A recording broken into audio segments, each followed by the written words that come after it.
Good afternoon mga kapriyon. For today's videos mga kapriyon, pasok tayo. Dito tayo ng 6th floor. Update tayo sa trabaho natin mga kapriyon. Dahil tumaas na tayo, pero yung materials natin di pa kompleto.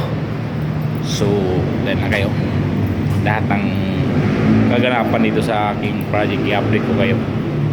So let's go, panoorin to hanggang matapos para alam niyo yung detalye dito sa aking project. Alright mga kapriyon, yung hanger natin dito sa 6th floor.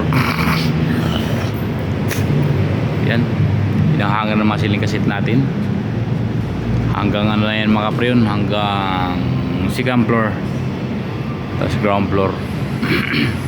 May naiwan natin 3rd floor dahil mayroon pang tenant. So itong project na to mga kapriyon ay BRB multi tsaka split. Ayan mga kapriyon, tapos ng layout ng hangin ng unit.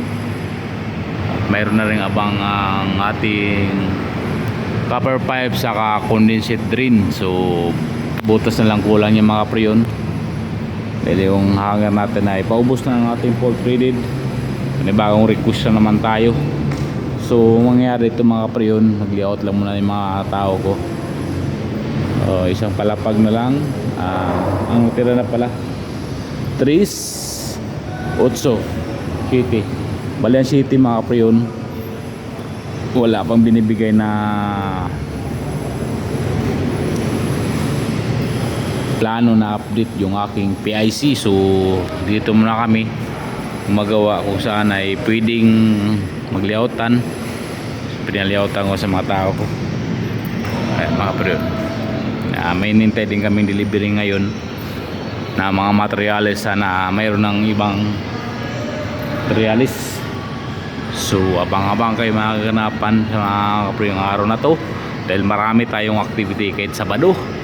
Dahil mayroon tayong tao sa ground floor na ducting naman yun, ductworks naman yun. Nag-layout din sila ng hanger. Sa basement 1 naman ay mayroon tayong nagfabricate na mga bracket FCU at saka ICCU. Dahil yung ating floor mounted ay kailangan natin ng FCU bracket at outdoor. Alright, ayan mga kapriyon,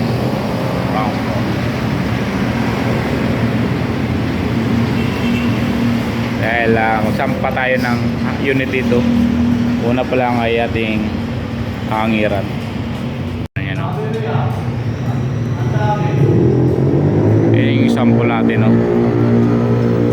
Yan, sample natin yan, mock up. Ayan na unit natin, yung tao natin nag hanger. Ilan lang naman ito pwede yung sampahan.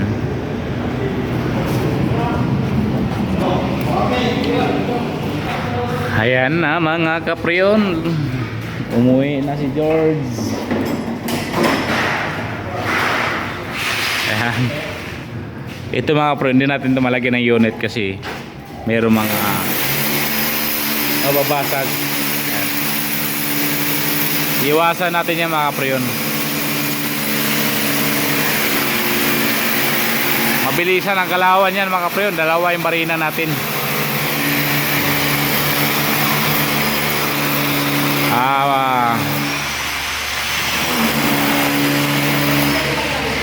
Sa mga nagano dyan, magko-comment, wala kaming body harness.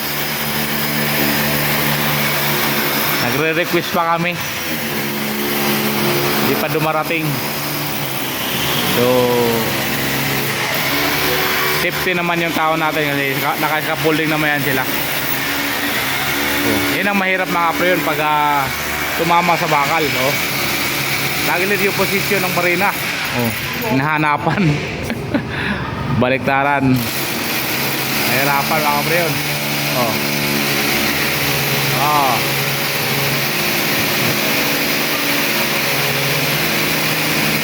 Yan. Ha?